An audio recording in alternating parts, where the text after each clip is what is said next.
Bonjour à tous et bienvenue sur le podcast J'ai l'œil du tigre. Je suis Claire, la muséographe et scénographe de Fun in Museum. Mon métier, c'est d'aider les musées, les équipements touristiques et tous les professionnels du patrimoine à trouver des solutions pour booster, rendre waouh l'expérience de leurs visiteurs. Chaque semaine, je vous donne les stratégies, les astuces et surtout de la bonne humeur pour réinventer avec moi le monde des musées, les rendre plus fun et vraiment accessibles à tous. Alors mettez-vous à votre aise, installez-vous confortablement et c'est parti pour l'épisode du jour.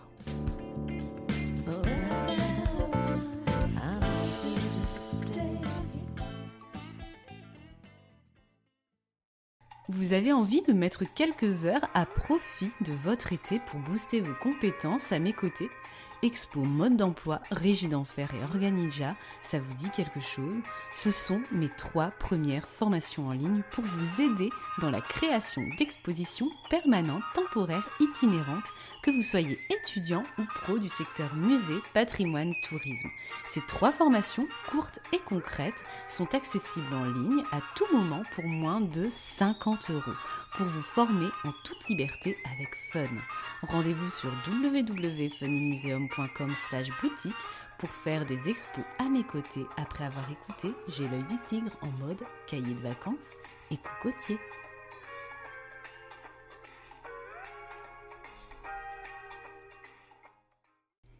Bonjour et bienvenue dans l'épisode 31 de J'ai l'œil du tigre, nouveau podcast cahier de vacances et summer vibes. On continue nos sujets fun et aujourd'hui nous allons parler d'escape games au musée que vous allez peut-être tester pendant vos vacances. L'objectif de cet épisode est d'analyser ensemble cette tendance, de vous donner de l'inspiration et de vous aider à en créer un à votre tour avec quelques tips concrets. Ça va être votre défi cahier de vacances de cette semaine. Je dédie cet épisode à tous les amoureux des escape games et des expériences muséales qui sortent un peu des sentiers battus. Commençons par le commencement. L'escape game est né au Japon en 2012. Il s'agit d'un jeu d'évasion et d'aventure, grandeur nature, à destination des adultes et des ados à partir de 14-16 ans dans le concept de base. Il faut résoudre une énigme en un temps limité, 60 minutes dans la majorité des cas, en groupe, en équipe. Les escape games peuvent être physiques dans un décor avec des manips ou numériques via des applications ludiques. Ils peuvent être aussi digitaux lorsqu'on mixe des éléments physiques et numériques. Il existe aussi des escape games en jeu de société qu'on peut faire à la maison ou dans le cadre d'un atelier proposé par votre équipement. L'escape game fait partie de l'industrie des loisirs et du divertissement, mais ce phénomène gagne le domaine de la culture et des musées depuis 4 bonnes années environ, depuis 2017. Alors pourquoi? C'est en lien en réalité avec la démarche de ludification, de gamification de la culture et des musées, on en parle beaucoup, qui a pour objectif de créer une expérience plus fun, plus engageante, plus conviviale, plus collaborative, plus VIP, plus personnalisée et plus accessible aussi pour les publics. Mais quels sont les ingrédients d'un escape game au musée si vous voulez vous lancer dans cette fun aventure? Il y en a 18 pour un bon escape game dans les règles de l'art. Ingrédient numéro 1, un scénario. Proposer un escape game consiste à proposer une mise en histoire d'un thème autour d'une intrigue séduisante et palpitante. Le storytelling est essentiel pour engager les joueurs dans leur mission et les inciter à réaliser les énigmes pour gagner et faire basculer la situation. En effet, dans un escape game, les participants sont face à une crise et ils doivent trouver la solution pour en sortir, pas forcément d'une pièce où ils sont enfermés, mais d'une situation entre guillemets sans issue. Par exemple, connaissez-vous l'escape game digital proposé par le Grand Palais début 2021, Les Fantômes de Malraux? Je vous lis le pitch d'intrigue. 1962. Un projet urbain menace le Grand Palais de destruction. Le ministre de la Culture, André Malraux, veut le conserver, mais il est seul. Les joueurs arriveront-ils à sauver le monument? Et là, si votre intrigue est bonne, vous pouvez conclure par ta-ta-ta. Donc, une intrigue, un scénario comme premier ingrédient. Deuxième ingrédient d'un escape game, une issue. Enfermer les participants, comme je vous l'ai dit, n'est pas une obligation, mais la conclusion de l'expérience, le final, doit être captivant et mémorable. C'est ça l'issue, la conclusion de l'expérience et justement l'idée de situation sans issue. Troisième ingrédient, l'introduction. Vous devez proposer une introduction au jeu de format audiovisuel de préférence, vidéo ou audio, ou à défaut textuel, qui va planter le décor et expliquer votre intrigue et la mission des joueurs. Elle doit être dynamique, cette introduction, courte et claire, et envoyer du pâté bien sûr. Quatrième ingrédient, l'organigramme. Lorsque vous imaginez votre escape game, créez un schéma du scénario qui montre la vue d'ensemble du jeu et simule l'arbre des décisions qui s'offre aux joueurs. Ce sera beaucoup plus simple pour vous de créer l'ensemble du scénario de jeu, les schémas.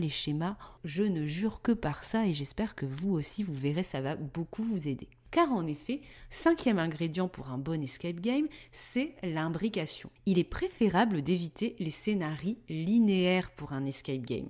L'imbrication des énigmes favorise la collaboration entre les joueurs, on va le voir après. Sixième ingrédient, des énigmes variées pour vaincre la monotonie du jeu.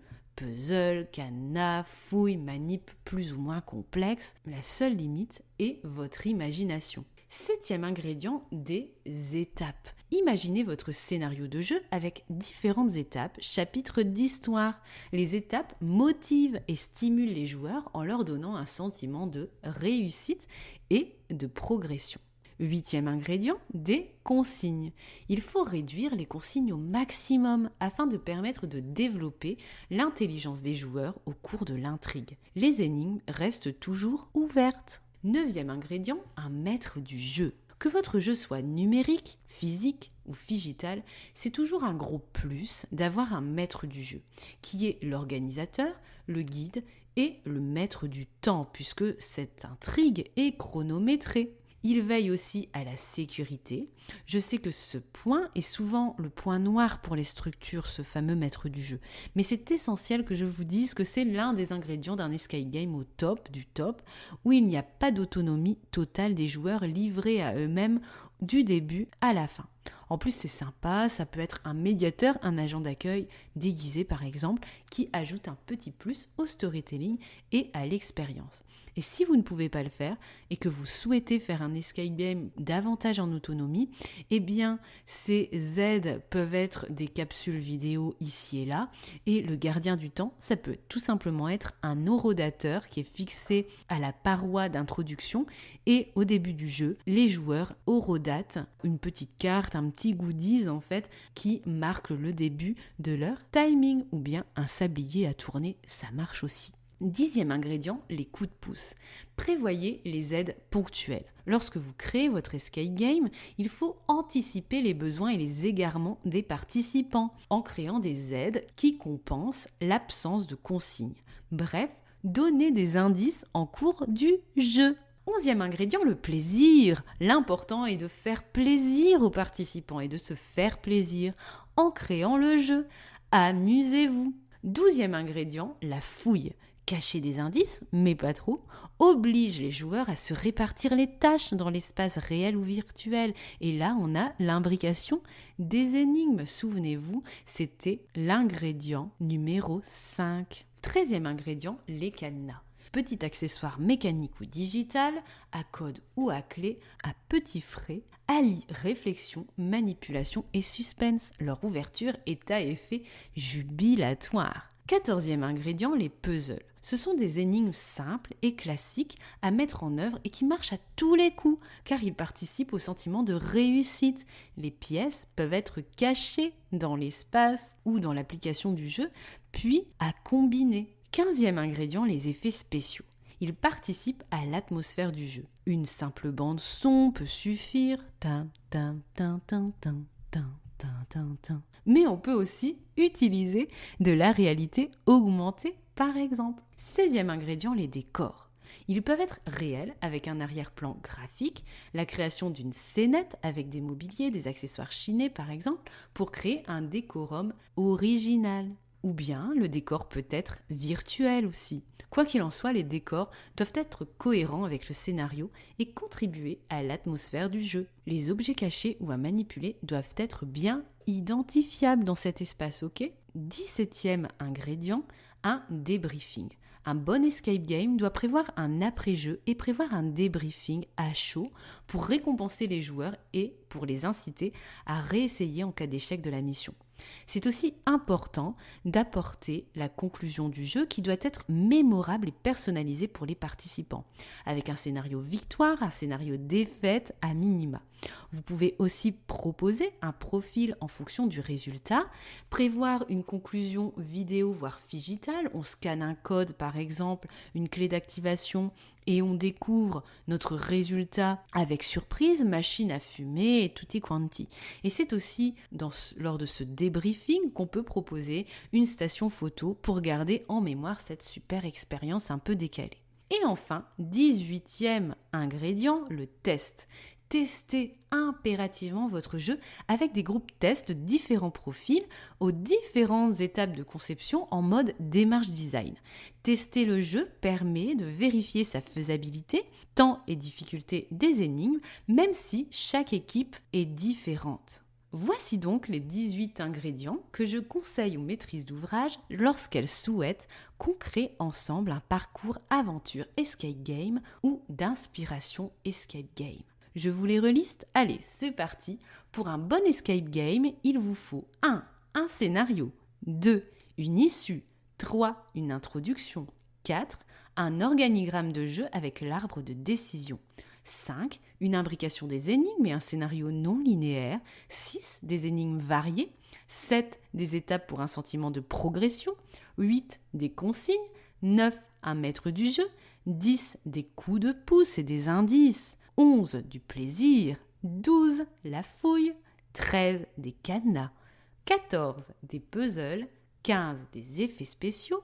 16. Des décors, réels ou virtuels. 17. Un débriefing et une conclusion waouh et personnalisée. 18. Un test pour vérifier la faisabilité du jeu. Quelques exemples inspirants maintenant. Tout d'abord, l'escape game du musée Paul-Éluard à Paris, avec les codes de l'escape game classique avec des sessions de participation. Je vous lis le pitch pour vous inspirer pour votre défi après cet épisode. Vous êtes membre d'une équipe d'investigateurs d'élite et venez d'être appelé au musée d'art et d'histoire pour une affaire urgente. Une œuvre manque à l'appel et le temps presse. L'équipe du musée compte sur vous pour mettre la main sur l'œuvre disparue avant l'arrivée des transporteurs chargés de l'envoyer aux États-Unis pour une exposition internationale. Pas de temps à perdre, vous serez conduit dans le bureau de la conservatrice. Là débute votre enquête. Des indices se cachent dans cette pièce fermée au public. Où se trouve l'œuvre perdue ? À vous de le découvrir. Serez-vous digne de votre réputation de fin limier ? Vous aurez 45 minutes et pas une de plus pour retrouver l'œuvre disparue. Et oui, tout ce qui est œuvre disparue, etc., ça marche toujours. Deuxième exemple, l'escape game insolite du musée La Branche en 2020. Le musée convie 30 participants à partir de 14 ans à mener l'enquête le temps d'une soirée pour résoudre des énigmes, jeux d'enquête ou élucider une mort mystérieuse qui a lieu au sein de ces collections type Cluedo. Un dossier est remis aux participants.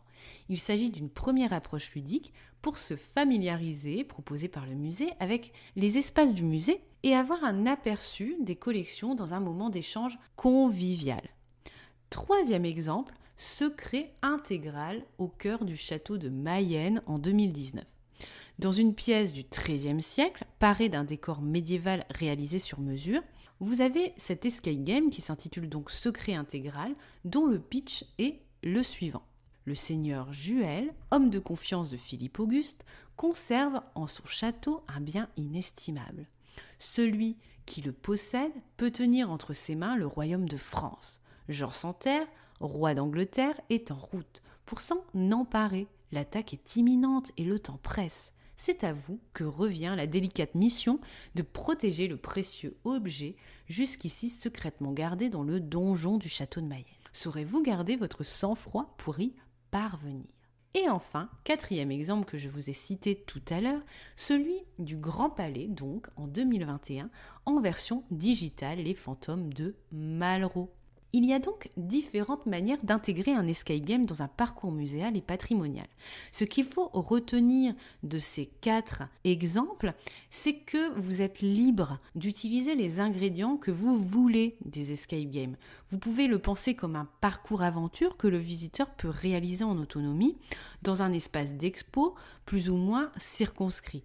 Vous pouvez créer un décor ou pas, vous pouvez penser votre escape game en mode physique, digital ou numérique en fonction de vos contraintes, de ce que vous avez envie de créer comme expérience, un événement éphémère ou vraiment un itinéraire en fait supplémentaire dans un parcours permanent. Par exemple, de mon côté, dans un équipement sur les volcans, cette année, il y avait une forte envie d'escape game depuis déjà plusieurs années. Et on n'était pas passé à l'action parce que beaucoup de freins et de contraintes en fait qui bloquaient l'équipe. Finalement, on a préféré s'inspirer de ce concept d'escape game pour prévoir une ludification globale de l'expo permanente avec une intrigue qui se déroule dans l'expo elle-même et avec des manips, des énigmes, une fin mémorable, des cadenas, des puzzles, bref, on s'en est inspiré de ce concept et on a supprimé ce qui n'était pas envisageable. Le maître du jeu, tout le temps en permanence à côté du visiteur, ça c'était impossible. La pièce fermée aussi, etc. On a imaginé une zone intro, une zone conclue avec un décorum évolutif, puis le reste de l'intrigue, eh bien elle se déroule dans l'expo avec des manips, des défis clairement identifiés. Idem pour l'abbaye de Saint-Savin pour laquelle j'ai travaillé, c'était en 2018-2019, avec les célèbres peintures murales du XIIe siècle sur la voûte. Je ne sais pas si vous connaissez ce site UNESCO. J'avais imaginé un projet d'escape game digital qui se passait dans la tribune de l'abbaye pour un public VIP en mode un peu team building sur réservation. Pourquoi escape game digital ? Car les responsables de l'équipement ne se voyaient pas devoir gérer un décor soumis à manipulation. Donc une appli, des effets spéciaux en réalité augmentée avait été privilégiée à ce moment-là. Bref, à vous d'inventer votre version d'escape game en fonction de vos problématiques de site et de vos envies. N'abandonnez pas surtout l'idée d'escape game parce qu'un ingrédient vous semble insurmontable comme le décorum, la logistique des réservations, le maître du jeu avec un médiateur à disposition, etc. Ce n'est pas indispensable. Vous pouvez trouver des alternatives et imaginer des expériences inspiration escape game pour pimper votre équipement et exposition avec ce côté gamification et storytelling. Le défi de cet épisode, cahier de vacances maintenant. Vous me voyez venir, eh bien c'est simple. Place à votre imagination aujourd'hui. Prenez 15 minutes avec une feuille, une page de carnet, peu importe ce que vous avez sous la main. Imaginez le pitch d'intrigue de votre escape game. Il peut avoir lieu dans votre musée ou dans un super équipement, musée, château, etc. que vous avez visité récemment ou que vous prévoyez de visiter cet été. Imaginez ensuite la fin mémorable avec le scénario victoire et le scénario catastrophe. Et s'il vous reste quelques minutes, imaginez 3 énigmes pour cette enquête. Cadenas, puzzle, effets spéciaux, à vous de choisir. Et si le cœur vous en dit, eh bien imaginez le scénario complet comme exercice d'application cahier de vacances. Et si l'envie se fait sentir de créer ce type d'expérience fidèle au concept escape game ou d'inspiration pour votre équipement et que vous avez besoin d'aide dans cette démarche de ludification, eh bien, je suis à votre disposition. J'espère que ce focus vous a plu et qu'il vous donne envie de passer à l'action, soit de créer un escape game ou assimiler, ou bien de tenter l'expérience pendant vos vacances. Je vous souhaite une bonne matinée, après-midi, soirée, où que vous soyez. Et à bientôt sur J'ai l'œil du tigre en mode Summer Vibes cet été.